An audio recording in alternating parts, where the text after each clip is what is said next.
Mystery Theater.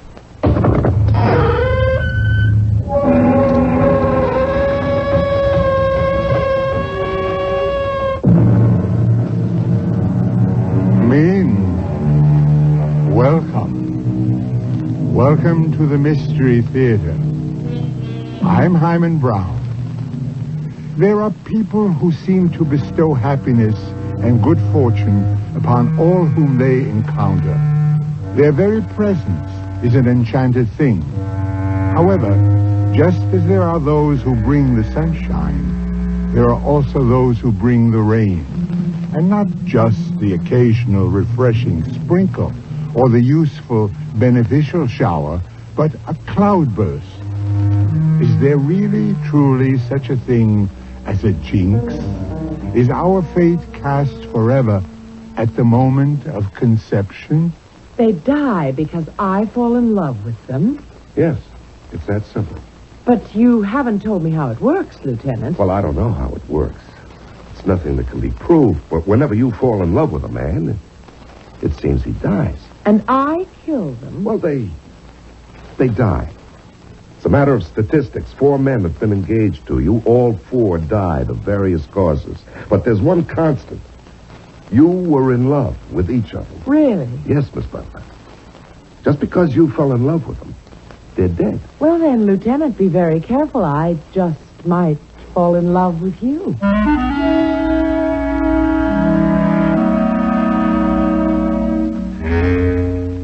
Our mystery drama, The Lady is a Jinx, was written especially for the Mystery Theater by Sam Dan and stars Larry Haynes and Marion Seldes.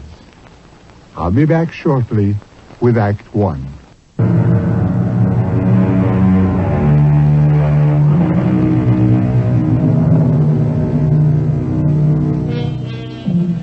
If you could know the last day, the last hour, the last minute of your life, would you want to? Kevin Lindstrom never thought much about that. Never thought much about such a thing. Why be concerned with death while there is so much to live for? Especially now that he's about to marry Caroline Butler. Lovely Caroline, the golden girl. This is his last night as a bachelor, and Kevin walks home from Caroline's house, as the poet would say, in a transport of delight. The moon is shining, the stars are winking, and perhaps that is why Kevin does not notice the car that has silently rounded the corner and is pulling up alongside him. And even if he did notice, there would be absolutely nothing he could do about it, because the man sitting next to the driver has thrust the muzzle of a submachine gun out the window. At least it was swift, even merciful. He never heard the shots. He never knew what hit him.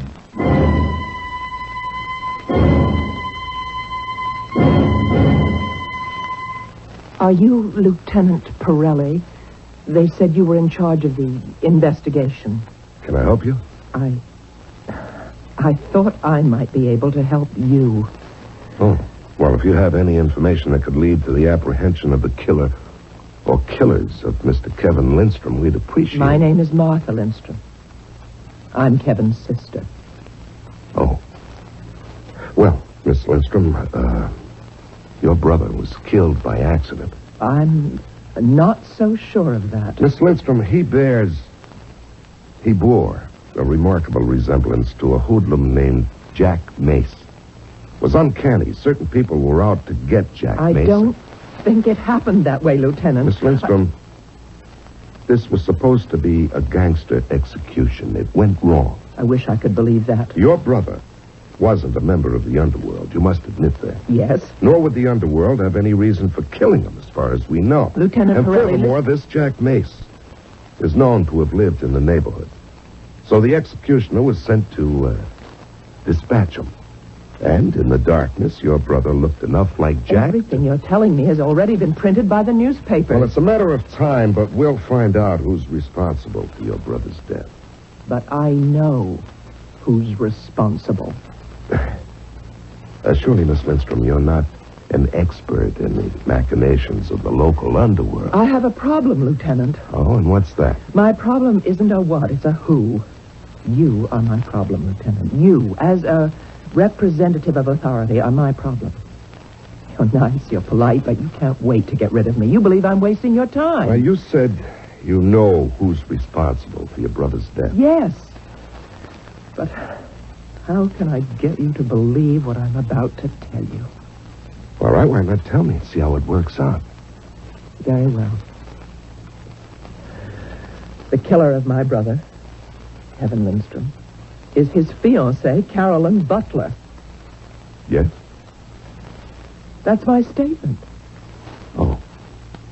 So what you're saying is that Miss Carolyn Butler somehow or other obtained possession of a .45 caliber Thompson submachine gun, and with this weapon murdered Kevin Lindstrom. No, that's not what I'm saying. Well, if that's not what you're saying, you can't say Carolyn Butler is the killer. Your brother died of multiple bullet wounds. I tell you, Carolyn killed him. According to the coroner's report... I don't care about the coroner's report.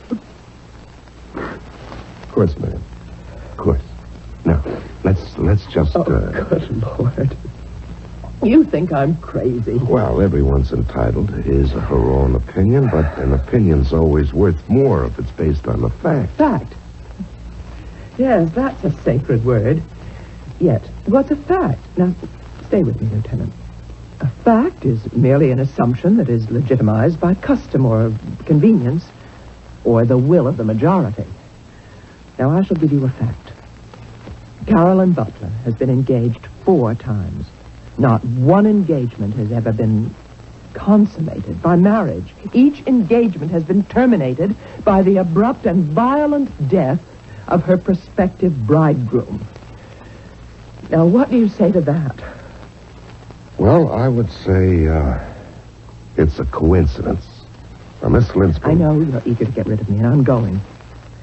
But please, Lieutenant, read what I have in this envelope. I'll leave it with you, but promise that you'll read it. Well, it's our duty to consider all relevant information. Really read it. And if you need further details, my name and address are all on the back of that envelope.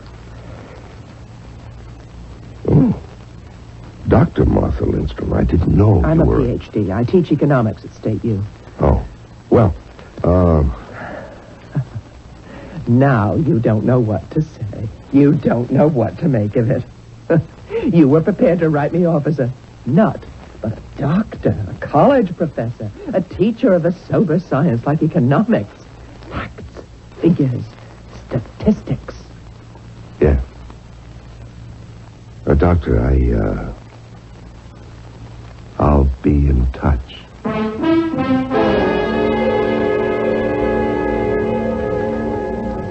Well, Inspector, what do you think? Vince, what I think is you ought to put in for some leave. You got plenty of time coming. Oh, I see. If you believe a word of this, you got to be as nutty as she is. Maybe it's my fault. I think I've been working you too hard. Did you read what she wrote? Every single word. This dame, Carolyn Butler, has been engaged 4 times. Every fiancé meets with a violent death. That's right. So what? Miss Carolyn Butler never killed any of them herself. She didn't kill her latest. The guy before was an innocent bystander during a bank holdup. Then there was the guy who was a reserve officer and got killed accidentally on maneuvers. The first guy is scuba diving, and he makes a meal for sharks. Inspector, didn't you read what Dr. Lindstrom wrote in her analysis? Are you sweet on this dame, Vince? Oh, come on, Jake. Why not? You're 35, you ought to be married. I know your mom is a great cook, but you want to cut that cord. When something occurs with regularity, persistence, predictability, it must be classified as fact. Maybe this is the kind of a dame you've been looking for all your life. The studious, intellectual type. Jake, you're not listening to me. You're in love with her. Oh, for crying out loud. Don't you understand, Vince? It's love. Love at first sight. This dame knocked you out the split second you saw her. She isn't even my type. Famous last words. So you figure, how can I straw with her? Hand her a line. Pretend to believe her. Okay, Inspector Coleman. if you want the truth, I can't remember what that dame even looks like.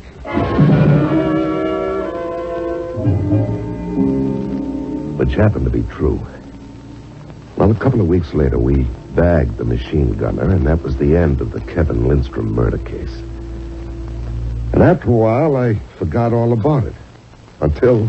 Lieutenant? Oh, Miss, Dr. Lindstrom, what can I do for you? Sit down, please. Thank you, Lieutenant. I want to apologize. I was angry last time, and I realize now, of course, it's easy to ridicule the police. But if I was sitting in your chair and someone told me the story that I told you, well, of course I... All right. How can I help you, Dr. Lindstrom? Did you by any chance read the Post yesterday? There was an item on the Society page. Well, I don't usually read the Society. Well, I clicked it out. I'm sure you'll find it of interest. Okay. Engaged. Charles Russell to Carolyn Butler. Well? Please, read all of it.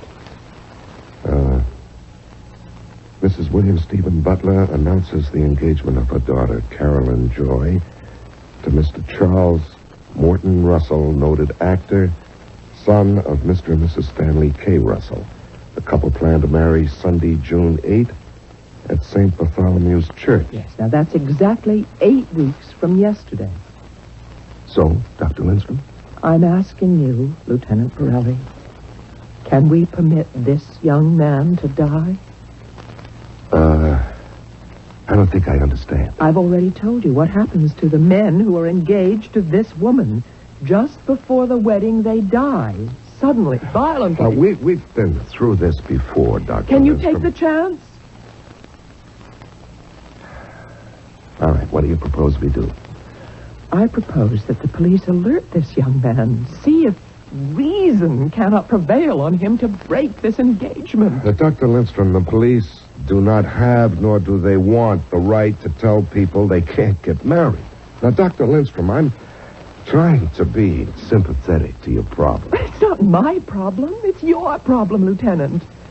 What will your position be if this young man also dies before the wedding? Well, of course.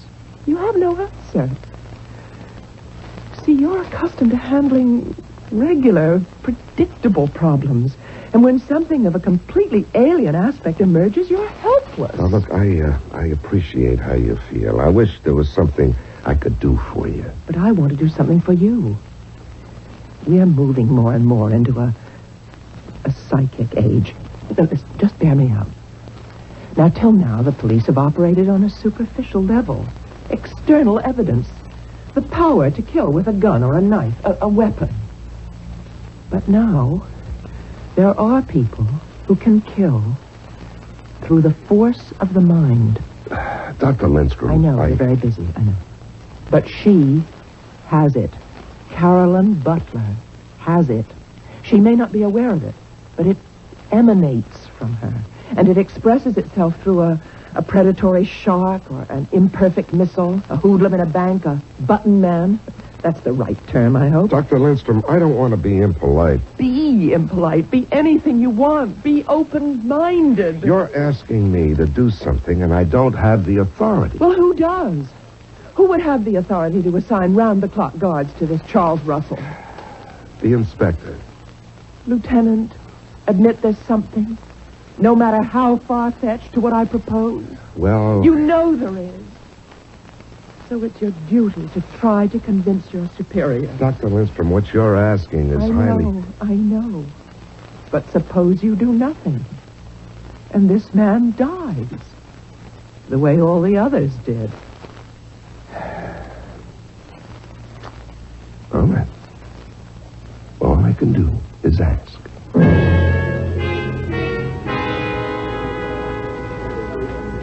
You sure got it bad, Vince. Inspector, will you get it through your skull? This lady means nothing to me personally. I'm not trying to score points. Now, suppose there is something to a story. Okay, suppose there is. Well, then we've got to do something to stop it. We're not set up to stop it. I have no way of justifying this kind of expenditure. Okay. Here's a girl who obviously has found some way to get people killed. Now, can she be allowed to get away with murder? Yes, Vic. until somebody can furnish legally acceptable proof. This butler dame will get away with murder.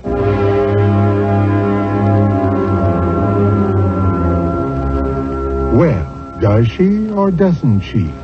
Are we dealing with coincidence or with fact? Or how many coincidences do you need to add up to a fact? And our good Inspector Coleman has also enlightened us on another point. If you can find a way to kill someone that is not specifically prohibited by law, you can theoretically get away with murder. I'm going to get away for just a few moments, and then Mystery Theater will return with Act 2.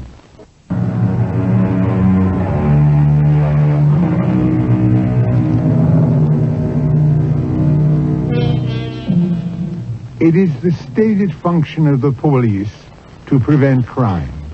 So, if a policeman sees you in the act of robbing a bank, it's his duty to arrest you. Of course, if all you are doing is thinking about robbing a bank, there's nothing much the policeman can do.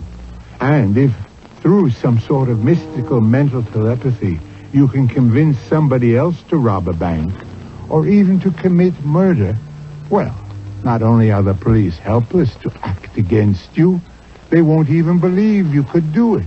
And neither would anyone else, except just possibly Dr. Martha Lindstrom. I'm sorry, Dr. Lindstrom. You were unable to convince your superiors? Doctor, what can I tell you? We're practical-minded people, we policemen. Do you believe me? I don't know. Well, if there's any I just doubt... wish things were easy. I wish everything could be yes or no, black or white. I don't know what to think. And that's exactly why you should... Why should what? do something to help save the life of Mr. Russell, who is about to become Carolyn Butler's 5th victim. But we don't know that. And even if he dies, we can't prove she's guilty. Well, how many more men must she kill before... I'll give it to you straight, Doctor. She could decimate the entire city, and we couldn't even touch her. Oh, surely there must be some way. Yeah, sure, there must be a way, but we don't have it yet. I'm sorry. Sorry. Well, you've been kind and you've been patient, and I mustn't abuse your tolerance. Goodbye, Lieutenant. Goodbye, Doctor. I shall attend to this matter myself. What do you mean? Exactly what I said. I shall attend to it myself. Well, life goes on. And so does death. We get other murders, other problems. And so Dr. Lindstrom sort of slipped out of my mind. Anyhow, one night I'm driving home. I pass a theater. The marquee reads, Charles Morton Russell, starring in Don't Kill Santa Claus. On the spot, I decided to see the play. I must tell you, this guy Russell is tall, good-looking, and a pretty good actor. The play isn't much. A bunch of bums sitting around a rubbish-filled room, just shooting the breeze. Well, Okay. Russell's in the middle of a long-winded speech. I did steal his girl, but I did him a favor. He thought, if you kissed a girl, you had to marry her. Do you take this woman, marry her? Suddenly he stops. He stands there, dead still. He's holding a cigarette, and it just falls from his fingers onto the floor. You can hear a pin drop in the theater. He's frozen and frightened. The curtain comes down, and I go home. But that isn't the end of it. Because the very next day, I'm sitting in the office, and in walks the most gorgeous girl I'd ever seen in my life. Maybe 27, 28. Bright golden hair, deep blue eyes. And she seemed light as a feather. She almost floated into the room. I may be in the wrong place, but perhaps you can't help me at all. What can I do about a vindictive person who's trying to destroy me? Well, let me take the information down and make it official. Your name, please? Carolyn Butler. Carolyn Butler. Why do you look at me like that? Like what? Do you know me? Are you the Carolyn Butler who was engaged to, Mr. Kevin Lindstrom? Oh, yes, Kevin. He was murdered, and you would remember my name in that connection. Well, that is what I want to talk to you about. His sister is trying to destroy me. How? It's insane. Well, what is she doing? She goes around telling everyone that I'm responsible for Kevin's death. And not only Kevin, but the other man I was engaged to. Uh-huh. And, how does she do this? How? She just says so. Well, does she do it in a harassing manner? Does she disturb the peace? She harasses me. She disturbs my peace. Now, what I'm trying to discover, Miss Butler, is if we have any grounds for police action. Well, so am I. This poor lady is... Well, she's sick. She says that I exert an evil influence on the men that I've been engaged to, which causes their death. Now, doesn't that sound sick? Have all of them died? Yes. But it's coincidence. I didn't kill any of them. I see. Now, what I was thinking is that perhaps you could have someone talk to her, tell her. You see, Kevin was her baby brother. She raised him, sent him to school, and so she resented me because I was stealing her darling little brother. She did everything she could to break us up. Yeah, but Kevin's dead. Why does she persist with the story? She believes it. She firmly and devoutly believes that I'm a witch or an evil spirit. How do you account for the fact that all the men you were engaged to did die suddenly, violently? Lieutenant, I can't believe what I'm hearing. Am I required to account for it? Well, do you have an opinion? Well, obviously, I have a weakness for men prone to accident.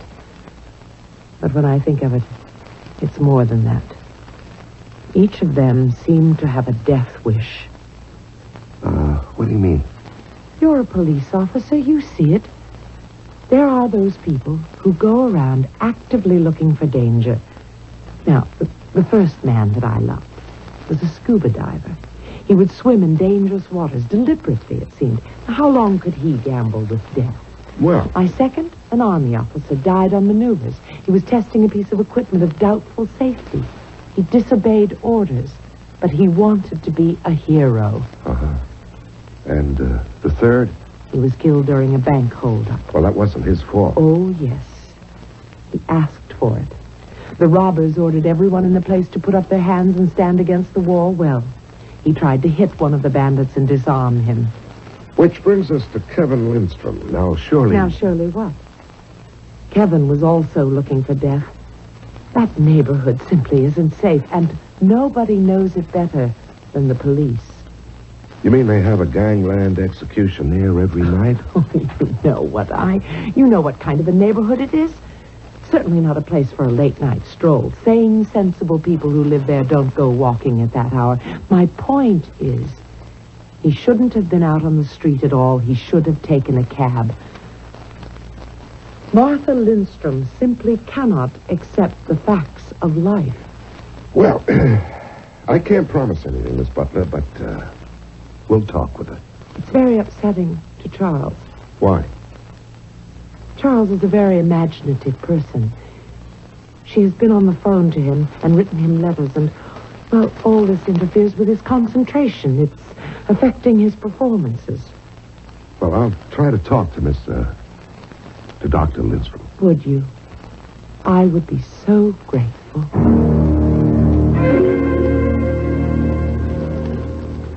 I don't know what to think, Inspector. I know what to think. I saw a picture of this Carolyn Butler in the papers. I think you're being unfaithful to Doc Lindstrom. Oh, Jake, please. You have these fantasies about things. According to Carolyn Butler, Martha Lindstrom wanted to hold on to her brother. I believe it. Women are like that. For instance, doesn't your mother want to hold on to you? Now, that shows what you know. She keeps blasting me all the time. When are you going to get married? When are you going to get married? Yeah, sure. So why does she feed you so good? Why does she keep such a comfortable house for you? And why does she find something wrong with every girl you bring home? Well, because none of them are good enough for her son. Inspector, what do we do about these 2 days, huh? What do we have to do about them? I've been asked to warn... No citizen is entitled to use a police force as a private detective agency. Oh, you're a big help. Hey, wouldn't it be great if you could marry them both?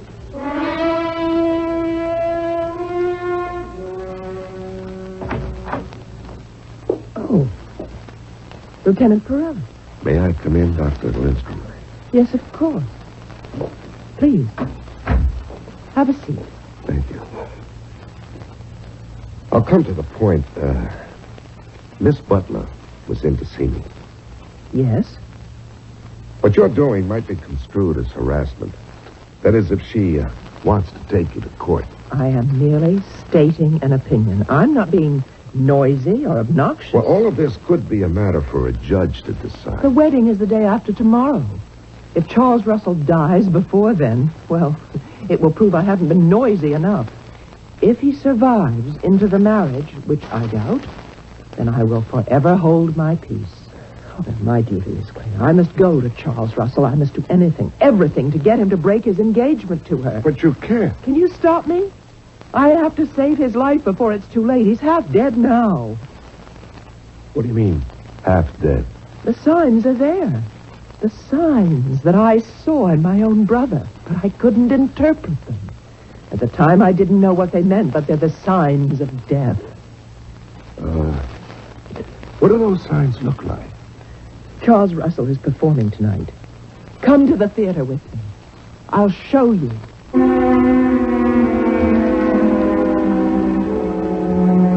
We have 2 ladies to deal with now, and each is out to destroy the other, no matter how ladylike they may be going about it. You have finally met the divine Caroline and heard her story, which does sound reasonable. On the other hand, Dr. Martha Lindstrom is not a woman to be taken lightly either.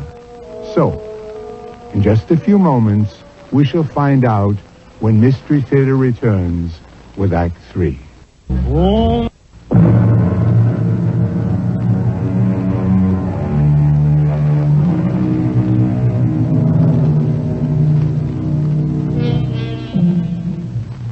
Do you believe it's possible for someone to be a jinx? Don't answer too quickly. We've done some research. It's an old word, jinx. It comes from the Greek enex, which means the wry-necked bird, the bird of ill omen, of misfortune, of death. Well, we're dealing with a pair of what our British cousins would call birds here. But neither is ugly or old-fashioned. Yet one of them is accused of being a jinx. What are these, signs of death you're talking about, Doctor? You'll see them. You'll read them on Charles Russell's face. Oh, but I'm being unfair. How can you be expected to understand? You're a rational 20th century person. And aren't you? Listen. Listen without interrupting and without arguing. Just listen. What do you think happens to the old gods? The old religions? Well, I wouldn't know. I guess they were proved false. But no religion is ever provable. It's only acceptable. And people abandon one set of gods and they go on to another. That's the story of history. But what happens to those old gods? Well, I never thought about it one way or The another. gods of the ancients, the Greeks, the Assyrians, the Norse. They were all similar. Now, what does this have to do They with... were all warriors. War and feasting with heroes, that was their main occupation. And all of them had goddesses who fell in love with earthly heroes and brought them up to heaven, or paradise, Valhalla, whatever. Well, who are we to say that they aren't still doing it? You know, there's a lot to be said for being in uniform out on the beat. In time of war, you have no shortage of heroes. The field of battle is filled with them. At least your problems on But the in street are simple. peacetime, you must find your heroes one by one. And that is what Carolyn Butler is doing. What? What is Carolyn Butler doing? The bidding of the gods. Which gods? It doesn't matter. And she may not even be aware of it. They may be acting through her. She may be an unconscious instrument. And you teach economics? She finds the hero, and then fate arranges for him to die. Okay. Okay, I think we're at the end of the line, Dr. Lindstrom. For your own good. Fate. Fate is also an ancient For your god. own good, you should see Fate a doctor. Arranges for the sharks and the defective weaponry and the bank robbery and the gangland execution. What has been arranged for Charles Morton Russell? Now, look, all I can do is tell you that if you persist in annoying Aren't Miss you Butler- curious? About what? About how Charles Morton Russell will die? Who says he's going to die? It's the night before she becomes his bride. It's the night he must be killed. Lieutenant, take me to the theater. Watch with me. If nothing happens to that man tonight, then everything Carolyn Butler says about me is true. I'm a jealous sister who has constructed a fantastic fable. But what if he dies?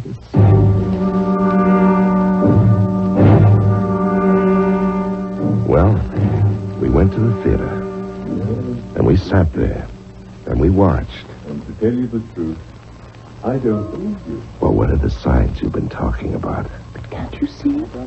He's terribly nervous. He doesn't look it. Oh, he's a superb actor. He hides it, but now look. See, his hands twitch. Well, that's not a sign of death. Listen, I know this play. He's blowing his lines. The other actors are covering for him. He shouldn't be on the stage. Then why did they let him go on? Well, tomorrow, after his marriage, he'll go on vacation. They just want to get all the performances they can out of it. Look, It's in your mind. banged his leg against that chair. Well, But that's not in the play. That's how Kevin was. Aimless, preoccupied. Look at that. He just lit that cigarette, and now he puts it down. Now he's going to light another. well, that's a piece of business, isn't it? No, he just forgot. He was smoking. Kevin would do that too. You see, my dear, Look at him now. The life seems to be draining out of his body. I did steal his... He's losing his line. I did steal Now this look. girl, but That cigarette he put down. but I... No, it's rolling off the table into that pile of papers and rubbish. Starting to smoke. They're going to set the fire. Well, maybe The that's fire supposed to be a starting. part of the Well, play. of course it isn't. It isn't. Oh, dear Lord. There's going to be a fire. Ladies and gentlemen, please stay in your seats. There's no danger. Oh, terrifying. There is no danger. Look, Lieutenant. Look at what's happening. In a theater, when there's danger of fire on stage, a stagehand immediately cuts the rope that holds the heavy asbestos curtain in place. The curtain comes crashing down, and anybody who might be standing on a spot where it falls can be killed if it hits him. And there he was. That's just where he was standing. You didn't have to be a doctor to recognize he was dead.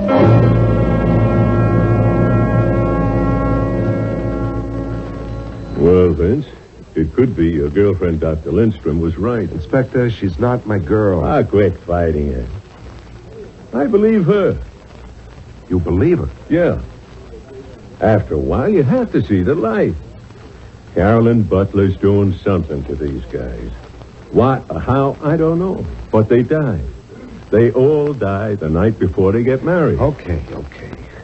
So what are you going to do about it? Nothing. You mean you believe it and you're not going to do anything about it? There's lots of things we can't do anything about. A lot of people get away with murder. We know they're guilty, but we can't touch them. But somehow, I just can't believe it. That Butler girl seems so sincere. Honest.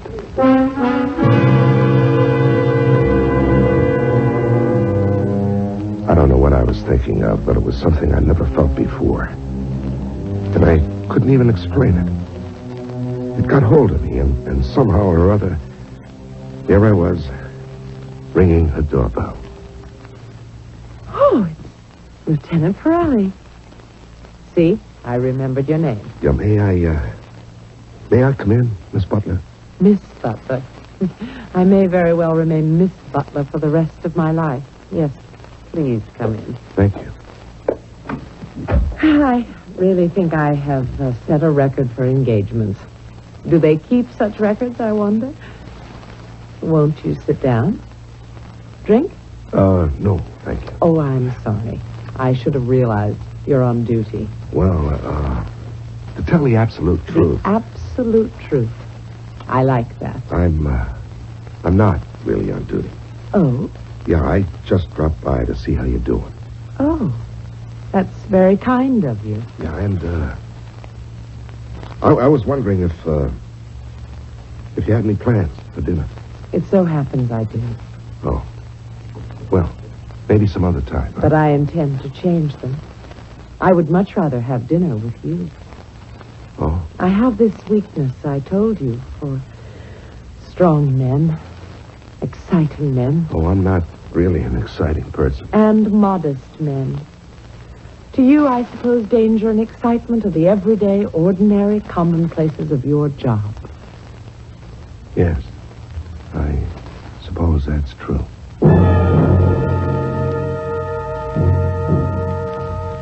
I couldn't tell her all about it at dinner that night, so we continued the following night, and the one after that. And soon we were having dinner together regularly. And I kind of liked that. We also discovered that both of us liked to hunt, fish, ride horses, climb mountains. It was wonderful. You're a sly one, Prince. I have to find out about it by reading the paper? Find out what? Yeah. Pirelli Butler. Mrs. William Stephen Butler announces the engagement of her daughter, Carolyn Joy, to Police Lieutenant Anthony Pirelli, son of Mrs. Serafina Pirelli. Prince, how could you do this to me? You want to be my best man, Jake? Sure, if you live that long. Now, that's nonsense, and you know it. There was a time you didn't believe it was nonsense. Jake, all that was before I knew her. She's so wonderful, so filled with life, so generous, so good. When is the happy event? A week from Sunday. So soon. I can only wish you the best.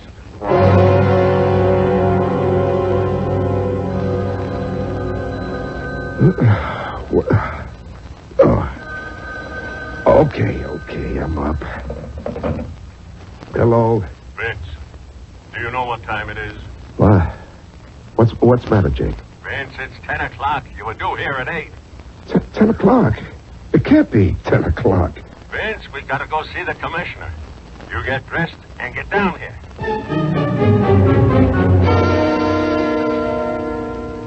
Vince, what's wrong with you this morning? Wrong? Nothing. What could be wrong? First you oversleep, and you're 2 hours late.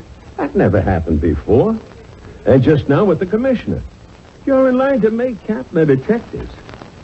I could see he really wasn't very much impressed. What do you mean?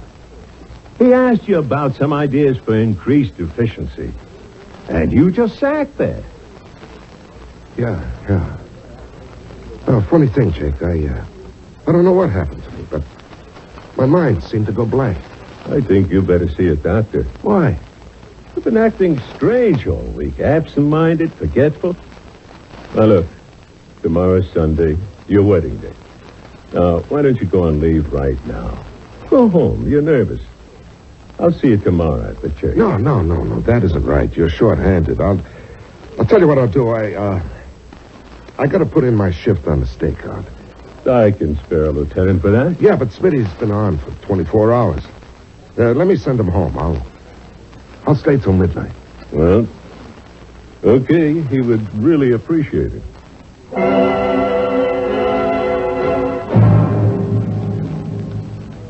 Inspector Coleman? Yes, ma'am. Can I help you? Yes, I'm Martha Lindstrom. Oh, we meet at last. It's about Lieutenant Pirelli. I know. What do you know? You're concerned. You're afraid he'll die tonight. And that he'll be number 6. Well, aren't you concerned? Yeah. Well, how can you just sit there? Well, what can I do? Talk to him. I have talked to him. You can't just let him be killed. Dr. Lindstrom, if there's anything to what you're saying, you know it has to be. But there must be some way to protect him. You're in love with him, aren't you? Well, I don't think that's germane to this discussion. Well, tonight, he's as safe as he can be. He's on a stakeout. It's a quiet job. Before midnight, Vince will die. Well, I don't know anything we can do. He's been acting strangely, hasn't he? Well, yeah. Yeah, and that's how it happened to all of them. They lose their perception, their critical judgment, so death can overtake them. What can happen to Vince? Who knows? Well, there's only one way to save him. Where is he?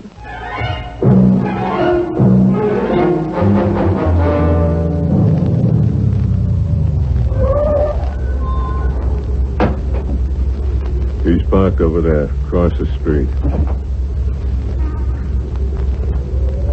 Vince? Sleep. Vince? Vince! What? I told you to go home, Vince. Oh. And here you are, asleep on duty. Oh, I'm okay. Jake, I just closed my eyes for a second. Lieutenant, What? Doctor, what are you doing here? I want to save your life. What are you talking about? Break your engagement. What? That way you're safe. You're no longer her hero, her intended. She no longer has to bring you to the Valhalla, the place for heroes. Jake, what are you doing here Remember with her? Charles Russell. You saw him die. That was an accident. Yes, because he couldn't think straight. He couldn't hear. He couldn't think. He was half dead before that asbestos curtain hit him. And you're half dead now. I'm okay. Recognize Carolyn Butler for what she is. She's beautiful. It's the face of death. You don't love her. Yes, I do. I do love her. How can you love her? How can you love death? You love life. You love me. I love you. Say it. Say you love me and you're free from her. Say it. I... Say it before it's too late.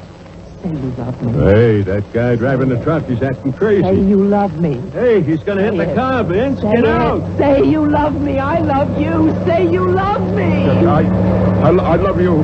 Oh.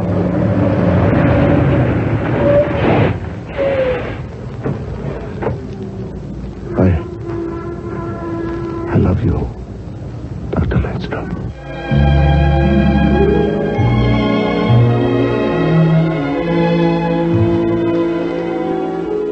I'll be back shortly with a final thought.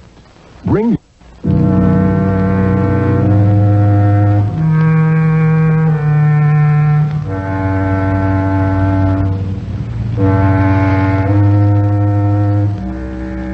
Well, Vince didn't become number 6 because he broke the engagement in the nick of time. Or maybe because the truck driver was able to apply his brakes in time. We always give you more than one perspective on Mystery Theater. However, Miss Caroline Butler is still around, still looking for a hero. So, if you are a hero, what can we tell you? Our cast included Larry Haynes, Marion Seldes, Patricia Elliott, and Dan Ocko. Associate Director, Marlon Swing.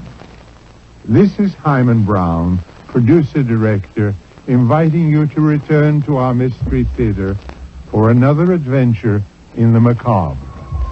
Until next time, then, pleasant dreams.